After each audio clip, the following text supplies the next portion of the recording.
Look at that. I think we're live, Hunter. We are live. We are live. Hey, everybody. This is the Cardboard Consortium. We're taking over your airwaves now. Maybe I shouldn't be so forceful with that. I'm gonna do a do-over. Let me just get one. Oh wait, this is live, isn't it? Yeah, I think you missed your do-over opportunity. I'm gonna do it. I'm gonna do it anyways. Sure, here we go. Hey, everybody watching. My name is Rick with Let's Level Up. I'm joined by the illustriously bearded Hunter Shelbourne of Weapons Grade Tabletop, and we are the Cardboard Consortium. And really what we're going to be doing here is every time we can get together, we're going to try to get together. Sometimes we'll have other guests. Sometimes we'll maybe play a game or two. But we're going to talk about gaming and why we love gaming and what we love about it. Did I miss anything? No, I think that's about it. I'm pretty sure that's it. Okay. This episode, our premiere flagship episode, we're going to be talking about some games now that we've been playing that we either discovered at Gen Con or that were released at Gen Con, but some of the ones that we like and maybe a couple misses if we, if we're feeling being real catty about it. I'm always catty, so I might have one. Yeah, I think I got one. You got one. Hunter, do you want to? How about you start things off, man? Give me your first game that you like from Gen Con. Sure, I'm going to do a quick honorable mention, and I'm only giving this an honorable mention because I've talked about it so dang much at Gen Con and after Gen Con. That's Sheriff of Nottingham. That is an awesome, awesome game. I really enjoy it. I'm glad you have the games on hand because I am super unprepared for that. Sheriff is actually one of my games. Yeah, right? It's an awesome game. It's a really cool social deduction game, bluffing game, trying to figure out who's sneaking in stuff. Honestly, it's one of my favorite games to come out of Gen Con, but I felt like I want to talk about some different games today, so give it an honorable mention. Really awesome game. You should get it anyway. Definitely. I agree with that 100%. And maybe I'll talk about that here in a little bit, but why don't you go on to your first real item. So my first real one is going to be Kimball's Cascade, or the Battle at Kimball's Cascade from Z-Man Games. That was one that I was really looking forward to going into Gen Con, but I hadn't heard a lot about. I didn't know much about it other than it's supposedly simulated in an old 80s scrolling shoot-'em-up game, like arcade game. And that's pretty much what it does. It does exactly what it advertises. I didn't know how it would, but it's got this rolling tray mechanism where the bottom tray of cards is going to go away, and then it scrolls down, and you're going to get a new screen, essentially, and you fly ships, destroying asteroids, destroying alien ships, gathering resources, buying cool weapons like gamma rays and rockets and stuff. It really plays exactly like a shoot-'em-up would, and except I can actually play it because I don't have the... I guess what's the hand-eye coordination to play a shoot-'em-up in real life. One of these, you can't do one of these right here. Oh man, I love them. I love looking at them, but I can't get past the first screen usually. Yeah. Whenever my wife tries to play, her character ends up looking just straight up, and she's just walking into walls while stuff happens. It's always bad. Terrible, just terrible. No, it was a really good one. I was looking forward to it, but it hit me pretty hard. I'm a big fan of it. How many players does it play? I believe it's 2 to 5. I'm pretty sure it's 2 to 5. 2 to 5 players. That's cool, man. Mainly in the 2 to 3 range. The cool thing is there's no player elimination, so like you can shoot your opponents, you can die, but you ghost in at the bottom. You like turn invisible for a turn. Oh, cool. Yeah, exactly like an arcade game. Respawn back into the game. Yep, exactly. Oh, that is so killer. Oh man. Well, cool. I guess I could do one now, huh? Yeah, definitely. The first game that I want to talk about is Sheriff of Nottingham. Nice. Now, Hunter mentioned this already as his honorable mention, but I wanted to highlight a little bit about this. I haven't had a chance yet to formally review Sheriff of Nottingham on the Let's Level Up channel, so I wanted to kind of have this be, as far as our audience is maybe a coming out party to that. Sheriff of Nottingham, as Hunter said, is a very good social deduction game. And the whole point of this game is that we, as merchants, are trying to get goods into the city of Nottingham past the very corrupt sheriff, who may stop us, may have to get bribed by us, but he's essentially making sure we don't have contraband in our sacks that we're bringing through. Now, chances are we may actually have contraband in our sacks, so we have to do what we can, lie to our friends, bribe our way with any honest winnings that we may have, and try to maybe point the blame onto somebody else at the table, at least to get the heat off your back for a little bit. It plays up to, what, 5 players? Is that right, Hunter? Yeah. That's right. Yeah, 5 players, and it's just a really, really good time. If you have at least 3, this is a really, really good game to have. And it's a big Gen Con release. I think Arcane Wonders sold out at Gen Con, and they have their next batch of these games coming, I believe, at the end of this month, end of next month, something like that. I think it's going to be like around mid-October is what it's going to end up being, somewhere around that time.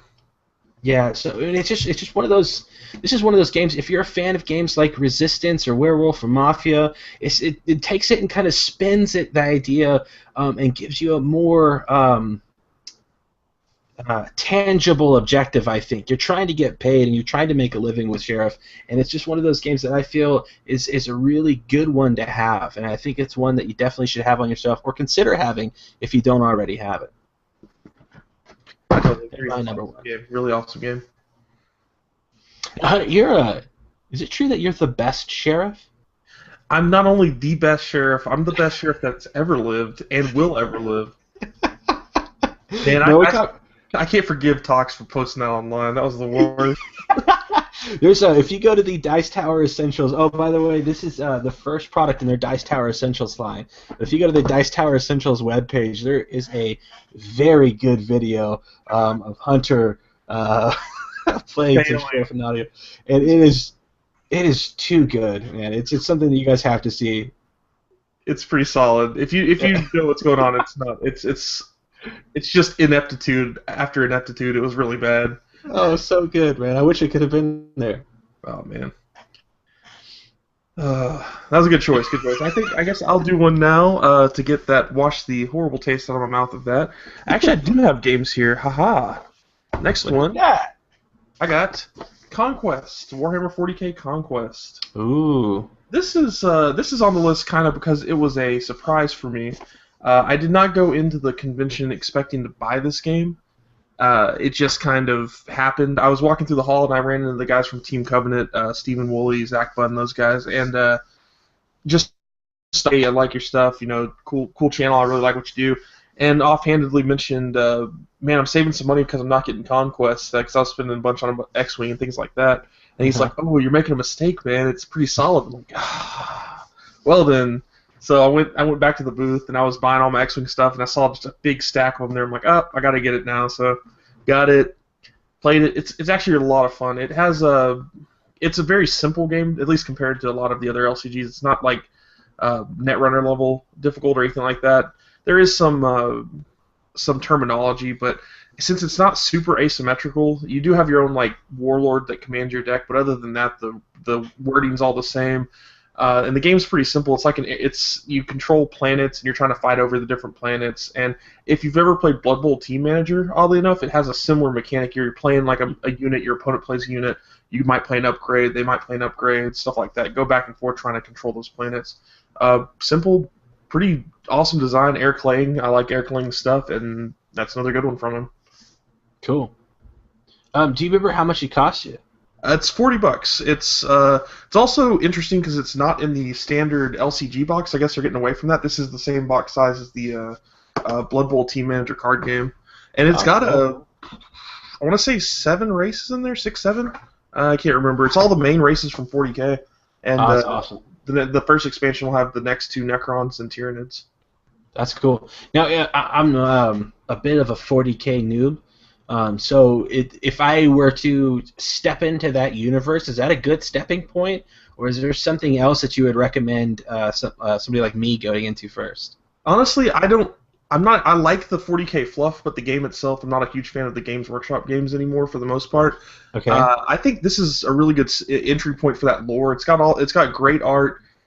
You get a good feel for what the different races are supposed to do. Like the Dark Elves feel very BDSM. It's just it's weird. They're very S&M type. It's just weird, And Go on. yeah, exactly. Okay, so you're Dark Eldar, not elves, but like they do come across pretty well. Like the Tau are one all for the greater good stuff, and they have lots of cool upgrades, and they feel better long range guys, snipers, things like that. The Imperial Guard are kind of just throw a wall of men at it until they give up or kill all your guys, and hope that the tanks can take them down and the mortars can. So you do get a pretty good flavor of it. If you want to have like a taste of that 40K universe, it's a pretty good game. I like that. Quite a bit. I wish they'd make a Disc Wars. I'm still waiting for that 40K Disc Wars. Yeah, you're a big fan of that one, I know. Yeah, big fan of the fantasy Disc Wars. Yeah, sweet, man. Okay, my number 2, if you don't mind me cutting in here. Oh no, go for it. Okay, so this wasn't a Gen Con release, and it's actually our latest review on Let's Level Up, but I wanted to spend some time talking about Emerson's Volt Robot Battle Arena. Man, this game is so much fun. It plays very quickly. It plays 2 to 4, but this is essentially a robot battle game, and it's one of those games that it's just a lot of chaos going on. So if you like strategy, the way that Emerson and the guys at Nazca have designed this thing of the hidden dice system where I can actually put dice on a certain movement control or a certain firing mechanism, and they resolve by color, it adds for a lot of really, really cool moments. Add in the fact that there is a ton of modular upgrades that are included in this box that you don't have to play with, really makes this game into a very malleable game. And what I mean by that is that your group can play so much different than my group, and we can have our own little house rules and things like that built into Volt. And I think it's very friendly for that. But if you're into robot battle games, or if you're into just battle games, period, Volt is one that I think you guys should check out. Anything by Nazca Games, as far as I played so far, has been absolutely gold. So yeah, this one's awesome, and this one took me completely by surprise as well. I didn't know too much about it before going into it. I saw Emerson's at the booth, and he just kind of took me in, talked to me a little bit about it and a couple of his other games, and even got to play one of his new projects coming out, which is going to be absolutely amazing. But yeah, this Volt is an awesome game. It's just really high-intensity, fast-paced combat. You don't have to worry about player elimination, so if your robot happens to get blown up, the next round you're back in, and you're basically playing a capture-and-hold type thing where the first person who gets 5 victory points is going to win the game. So very, very fast-paced, very cool. Well, I completely missed Nazca's booth, honestly. I felt bad about it. I really wanted to check them out. But yeah, they were kind of back there in the corner. I mean, that vendor hall is so huge, man. I spent probably 2 full days in that thing, and I still don't think I made it to each booth. Yeah, I was there pretty much dusk till dawn, and I couldn't make it. Yeah, I couldn't it's find crazy. It's crazy. But I mean, those are great guys. If you guys aren't aware, check out some of Nazca Games' other stuff. They have a really cool Halloween-themed card game coming out. It's called Trick or Treat, or Trick or Treat rather, and it's a really cool, just single deck game. Really fun. Yeah, I did see someone playing that one. That would look pretty cool. Let's see. I guess I will do my.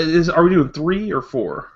Let's do. I got 3 ready. You can do how many ever you want. Three's fine. No, three's you're the star of this show. Oh, please. Yeah. Well, apparently I might be a little bit LCG heavy, but my next one's Doomtown. Oh, yeah. And Doomtown, honestly, I've been looking forward to Doomtown not since Gen Con, since like 1999. I've been wanting to play Doomtown for the longest time, and it was one of those. That one and Android Netrunner were my 2 grail CCGs. I never bought them when they were out, and I missed them, and they commanded high prices on the secondary market. I couldn't get a hold of them, so now I'm just waiting for all my other, like, I'm assuming that AEG has got a wiretap, so I'm just gonna start saying names of games that I want them to make, and they just do that for me. Nice. Burning Sands, just whatever you guys want. But Doomtown is awesome. It's that one. Conquest is kind of like the entry point LCG. I'd say it's not the hardest one to learn. Doomtown definitely has a learning curve to it, I'd say. Awesome theme. I love the Weird West stuff. But Doomtown's got that. It's got a lot of terminology that's specific to it, kind of like booting or. I guess there's like different phases, like the sunset phase. There's not like an end of turn. There's a sunset, and there's the main part of your turn is the noon phase. So like it's really thematic. It adds to it, kind of like Netrunner adds to it, but it creates something that's a little bit harder to learn. And it has a one component to it, which is moving your guys around on almost like a map. You have to have your deeds out in your home base, and there's like a town square.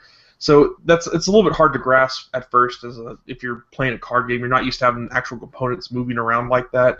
Usually like Magic the Gathering or something like that. You're just playing cards and attacking, not having to physically maneuver around a map almost. So it's a really rewarding game, though. Me and Couple versus Cardboard, Glenn from Couple versus Cardboard played it over Hangouts pretty recently, and it was a lot of fun, whole lot of fun. Oh, that's great, man. Now, is there a particular faction that you're drawn to right now? I know you've been playing Lawmen a lot, right? Yeah, the Law Dogs are kind of my favorite. I thought of like cheating, honestly, because in the game you can you have to stack your deck to a degree because you have to have every card has a suit and a number to it. And you're going to have multiple copies of the same card, so you're going to have multiple of the same suit and number, essentially.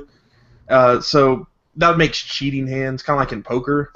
So I thought, I'd love to have cheating hands and stuff like that, but it turns out I like playing the lawmen that punish the cheaters. So I kind of like the law dogs. I'm gonna think I might play a different faction at some point, but right now they're kind of like my main one.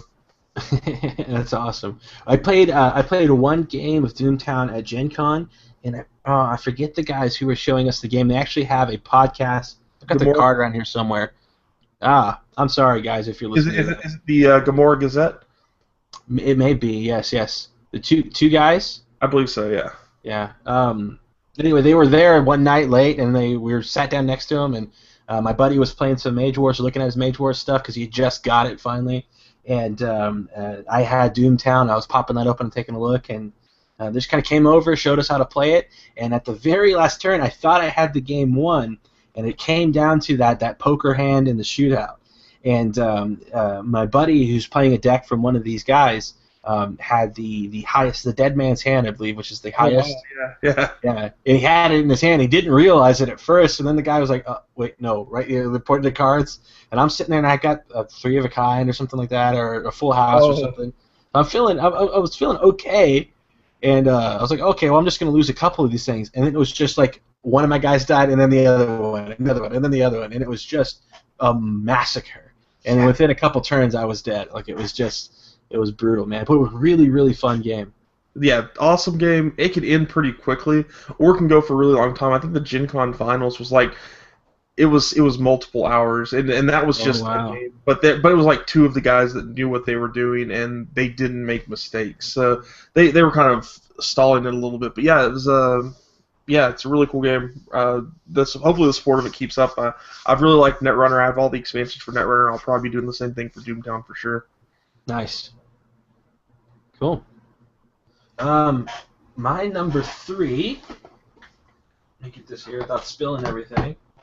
My number 3 is actually from Catalyst Game Labs. This is a Shadowrun Crossfire, and this is actually a really cool cooperative deck building game. And I was a little hesitant at it at first, but I'm such a huge mark for the Shadowrun universe. I thought there was no way that this could be bad, and the guys at Catalyst definitely did not disappoint. The components and the card stocks of this game are really cool. The actual player cards and the way you can actually level up your characters from objective to objective is really neat as well. It really is fun about this is that you are given these obstacles that you're going throughout your event, and you have to play cards from your hand to basically defeat these obstacles. Now, you're only ever drawing so many cards back into your hand, so there's a possibility where you're going to basically use all of your energy, for lack of a better term, in one round where you really need to do it in the next round. So it's one of those things that you have to balance your resources, balance the cards you have in hand, and make sure that all the runners stay up and don't get KO'd, because if they do, you're going to have to abort the run and then try to make another attempt at it. So you get experience points, which they're calling karma, and you'll be able to essentially gain additional abilities that will give you additional starting nuyen or additional starting cards, and and other unique abilities for each character you have. But one complaint is that it does seem a little kind of color matchy-esque. Like each of the roles, even though the cards have their own, and this may be a little unfair, but each of the roles have a certain color. Like the Street Samurai are black cards, and then the mages are blue cards. Deckers are green cards, and they all kind of have card names that go along with that. But from the first couple missions I played, I didn't see a lot of variance in between the different roles. So I'd like to see in further expansions maybe some additional cards that really emphasize the points. Like if we start throwing in Shaman or things like that, and now we can start healing, and I think that's going to just make the game go for a lot longer.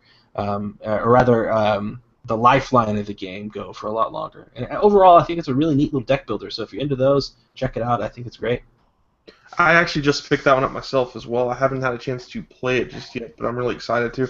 And a quick shout out, I guess, Matt at Board Game Replay had a really cool post game play of that game, and did a really good job on the editing and stuff. It looks really solid. I'd check that out if you guys have a chance. If you want to see it in play, really cool video. But yeah, I'm really excited to try that one out. I've heard similar stuff though. I've heard more about the balance of the game. Is it pretty solid as far as you can tell?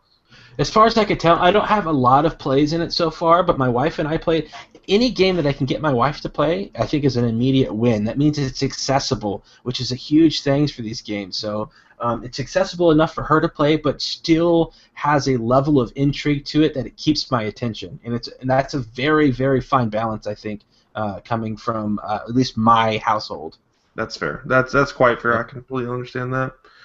I think I'm going to go with the disappointment, the one that's kind of a disappointment. This is kind of putting it not lightly. Actually, this is kind of harsh for it. It's not super disappointing because I knew what I was getting into. But King of New York. So King of New York is the sequel. I dropped a card here. Sorry.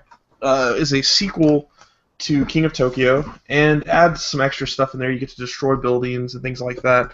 And I don't know. I was really excited for it because I'm not sure why I was so excited for it because I really like King of Tokyo. I think that's why. That's really the only reason why I was super excited for King of New York. I really like King of Tokyo. It's a fun dice game. It's not too difficult. It's got that perfect level of complexity for me. And while King of New York isn't exactly complicated in the slightest, the added part of the buildings and things like that make it just a little less accessible and a little bit longer game, at least for us on that side. And with player elimination and the possibility of it being a longer game, it could go shorter, but it's for us it's been longer just because it takes a little bit longer to think about what you're going to do, where you're going to move, what you're going to attack. I just tend to want to reach for King of Tokyo more than the King of New York, unfortunately. So I don't know. I wish I'd been in line for 5 tribes. Is pretty much what I'm at. That's a legitimate concern. Is that I got this day one and I was like I missed out on 5 tribes, which I can get now anyway, so it's not that big of a deal. But I feel like, man, I don't know if it was worth me, being the first, in that first 50 in line to get it, Sure. No, I hear that 100%. I didn't even attempt to do any of that stuff. Probably because I'm an idiot. But I also just don't like waiting in line too much. So it was kind of I didn't want to spend my first big Gen Con waiting around for games that I may not get a chance to get. King of Tokyo has always struck me as a very fun family game. But at the end of the day, I'm not going to go bananas for something like that. I think it's just not meaty enough for me to really, really care about. I think in the again, I don't want to use too harsh language because my son and I really enjoyed playing it together. And Tox and I actually got a chance to play King of New York, and we had a good time. But as soon as we had other people there, past 3 of us, we're like, okay, well let's play some sheriff now. Yeah. And it was just one of those things. Yeah, I heard he had a real fun time with the rules. I thought he loved the rules actually, is what I heard. Yeah. Anybody who's writing a rule book and wants Scott Morris Tox to read it, don't lay out, hey, put all of your materials within reach. Because he really hates. No, it was a great time, man. It was cool. It was cool, that whole gaming circle, and seeing you that night as well. That was fun. Yeah, that was a killer. So that was my negative one. It's really not a huge negative. It's just it's kind of almost a blasé feel. It's the only one that I wasn't like, whoa, blowing my hair back. I really am excited for this one. Yeah. I have one. I don't actually have it in front of me, but I had another game that I thought was really interesting. It's called Livestock Uprising, and it's a it's a kind of. Did you ever read The Animal Farm? Oh yeah. Yeah, so it's kind of a take on that, right? So a quasi deck builder, unit builder. You start out with basic units of a particular breed of animal, and then you essentially have to till the farm, get grass seeds or carrots, and then you can turn those carrots in for apples, and then you can turn those in for something else, and then you can keep getting more bigger and bigger units and stronger units. And then you essentially it's the best animal wins. So you can play up to 4 players. Each animal has their own army, and they kind of battle over the farm. It's another one of those games that when you start getting those multiplayer combat games, I just have a lot of fun with. It's especially if you have the right game group. It could be almost miserable in the amount of trash talking that goes on within my group, but it's still a lot of fun. I've seen your group play on the internet now, so I can imagine. Oh man, which our Iron and Ale video is coming out here pretty soon. It was a lengthy one, so I'm not sure if I need to cut it down too much, but it is absolutely brutal. Iron and Ale is another one of the games that I got to test out at Gen Con, and it's just a really fun dwarven drinking game. And man, we had such a good time playing, and yeah, it's a great one. Just for reference for people watching at home that may not check out your Facebook page, something like that, the promotional picture he's been posting about this Iron and Ale video is him slapping someone across their face in a 2-frame motion. So yeah, it's gonna be hilarious. It better be hilarious. There better be some major fights in that. Yeah, there's some wrestling that goes on. There's a race that we all have to get down on our knees and run across the room. There's some arm wrestling. There's some slapping and punching that goes on. All in all, just a good old-fashioned dwarven good night, you know? That sounds a little too hands-on for me, but I will gladly let you do. Well, yeah. But the thing is like whenever we're all lined up for the race in one of the parts of the videos, and I look around, and our buddy Carlos is one of the smallest guys in our group. He's the only guy in our group that's not like overweight, basically. So we're all kind of leaned up, and we're like, well, gosh, Carlos should win this. And I'm like, this is already a lot more physical than I ever thought a drinking game should be.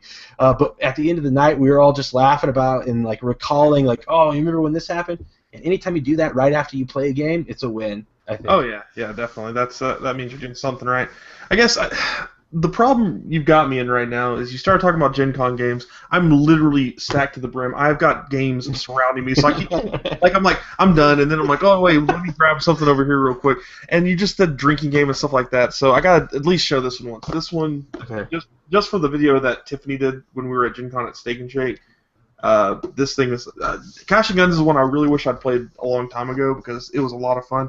Although I'm really glad I waited to the second edition to buy it, so I have the black gun instead of the crappy orange guns. That was stupid. It's a lot of fun. Is that the one that you're pointing? Everybody points at somebody. You're pointing the foam guns across the table at people, and like you have to essentially. They gotta call your bluff if you're gonna put a clip card down and not shoot them, or an actual bullet card and shoot them in the face. And then whoever's left standing, essentially whoever hasn't given up or whoever hasn't been shot can take the money from the pot or diamonds or paintings or first player, which can like give you a power to change someone's gun direction. It's a whole lot of fun. It's a whole lot of fun.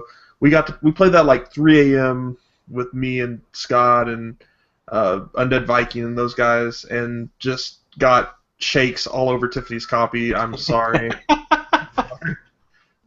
Poor girl. Hey, Tiffany, if you're watching this video, you see this video, wish you a speedy recovery. You're going through some pretty rough throat stuff right now, and the sooner you're back and making videos, the sooner we're all going to be happy. So definitely looking forward to that. Most assuredly. So yeah, Cash and Guns, guys. Raid some really fun ones. Do you have any other ones, Hunter, you want to talk about? I'll do one more because you pulled it out of me. Tables of Spirit. Honestly, just because I haven't got a chance to review this one yet, and I wanted to mention it. Antoine Bauza, it's hard as hell. This game is so difficult, and I don't care. It beats the crap out of us, and I love it. And I think that's the feeling that a lot of people get from Ghost Stories. I have never gotten to play Ghost Stories, and I heard that this was like, it's like Ghost Stories with Seven Samurai in it. So I'm like, oh, well, I love Seven Samurai. Let's play it. And I love Seven Samurai, and I still want to play it, but I hate these things. It just destroys you. It's so hard.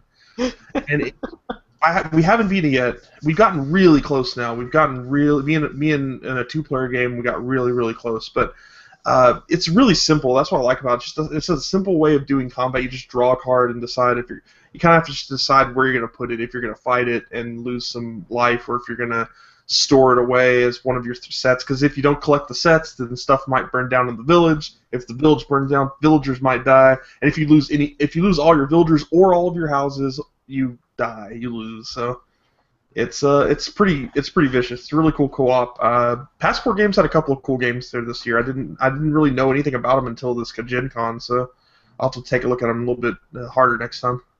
That's awesome, man. Man, anytime you get Antoine Bauza's name on a box, you can almost assuredly bet that game is going to be just golden. I mean, I don't think he's capable of making a bad game. I love his stuff. I mean, I really there's few designers where I'm just like Hanabi, Takanoko, Takaido. Yeah. I just like Ghost Stories. I love all his stuff. It's really cool. And he was signing them, and I missed out on him signing them. So Yeah, I missed him too. It stinks. yeah, Yeah. I'm a failure. Yeah, me too. Let's end every episode on a sour note, like where we just both get really depressed and people question if we're going to be back at all the next time. We get mad at each other like, oh, I hate this. Do you have anything else you want to talk about, man? No, I think that covers it. Overall, I guess not about any particular game. This was my first Gen Con. This is really my first convention ever. I haven't been to any game conventions previously, and I was worried that because I had made a list of like, these are the games I want to check out. I'd done a decent amount of research, but then while I was there, I still picked up random stuff that I was on the fence about, and even the stuff I was on the fence about, I really wasn't disappointed. The one that I was disappointed in was one I'd planned on getting the whole time, which was King of New York. The rest of the stuff was just, I actually put time into it, but some of the stuff that, I just spur of the moment bought, it was a lot of good stuff there. I mean, I was worried I'd have a lot more disappointments, a lot more wasted money, and I really didn't. It was a really awesome return on my investment, I guess. Yeah, definitely, man. It's just the whole experience was one I think every gamer needs to experience. If you're a tabletop gamer and you haven't yet gone to Gen Con, you really, really, really need to go. I mean, it was just one of those things that I went with one of my best friends, and he's more of just a role player as far as tabletop games go, but even he was just blown away, man, by just the spectacle of it all, and it was such a good time. You always know, I mean, that board games are a big thing now. Tabletop's a big thing now, being a geek in general, but you don't really grasp it until you go into a town and there's banners on the light poles that say "Welcome Gamers." Yeah. And, I was looking around there, I look left to the right of me and there's a bus driving by with an ad for Gen Con. I look up and it says "Welcome Gamers" and guys rolling D20s on the side. I'm like, I'm in some kind of weird geek heaven, or I've died. Yeah. I mean, that's exactly what it was. We were sitting downtown, and we were just kind of looking at the crowd, and I said, I looked over to my friend Zach, and I said, man, you know what's crazy? Is that we can go up to any one of these people right now and strike up a conversation about gaming. How cool is that, man? To be in a place where there's 55,000 people who just want to play games. It's amazing. It's incredible. It definitely, I second you that completely. I was worried I wouldn't be able to afford to go or whatever. I saved up, did it. It's totally worth it, guys. I'm definitely going to be back next year. I'm going to find a way. I'm going to be at BGG Con too, so you guys better be there as well. Yeah, for sure. BGG Con's going to be fun, man. So if you're in the Dallas area, try to look us up. It's going to be a blast. And Hunter, do you have anything you'd like to say about Weapons Grade before we go? Watch it. Subscribe to it. It's Weapons Grade is amazing. It's pretty much the coolest channel on the internet. Mm-hmm. It's top 2 for sure. Top 2, maybe 1A, 1B. There should be another channel out there. I don't know. It's hard to keep up with everybody out there. It's really tough. No, I appreciate all you guys for watching. If you check out my channel, Weapons Grade channel on or on YouTube. I'm used to my own closing my own videos. So yeah, if you guys want to check that out, I just did a review of Conquest fairly recently this past week. I did unboxings of all the new Dice Master stuff from the new set that won't be out for another month or so. So a lot of cool stuff coming out pretty soon. A lot of these Gen Con games we talked about, I'll be reviewing very shortly. Speaking of Dice Masters, you got the new set? Did you get any of the boosters from that set? Yeah, I got a whole box that I unboxed on camera. Are they still coming out like this? They're actually not. Let me. Oh, man, I don't have them sitting around here. They changed the box to where it was bigger, to where they actually it was supposed to make them lay flatter. It really does work though. Yeah, it's pretty rough. They do flatten out if you put them on a book or something like that. It works pretty well, but. Yeah, that's what I had to do with my first ones I got. I just got these today. Yeah. Got a lot of jank, unfortunately. Oh, lame. Yeah, I've been pretty lucky with my pulls since then. And the Uncanny one, it has better distribution as well, because in the box that I open, I guess spoiler alert, they come with 90 packs now instead of 60, so and they're a bigger box, so they lay flatter. There is still some a slight warpage, like compared to what in the first set, nothing close. Like they lay flat, you can stack them up. It's great. But I got 2 super rares in that box, so I was really happy with that. Ah, nice, man, nice. Yeah. All right, guys, we'll definitely check out Hunter's channel. Check out my own channel if you're interested. It's Let's Level Up. All of our information is available on letslevelup.net, our website, or you can hit us up on Twitter at Let's Level Up. It's pretty much all the same. So Let's Level Up, DOTNET, on YouTube. I would really appreciate any comments or likes or whatever.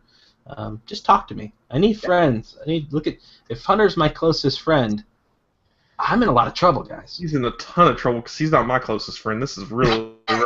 This is awkward. We're into this awkward.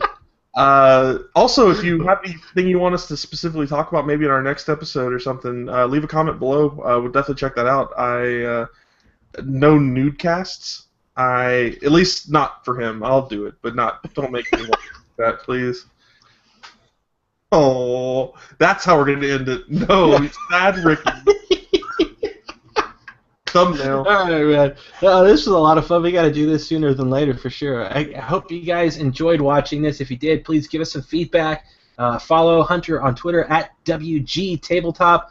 I'm at Let's Level Up. Give us some comments. Let us know what you like, what you don't like, what you'd like to see.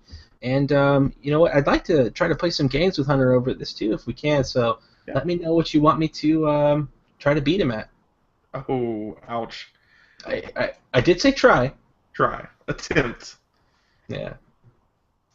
Well, cool. Well, thank you guys so much for watching. See you guys later. Woo!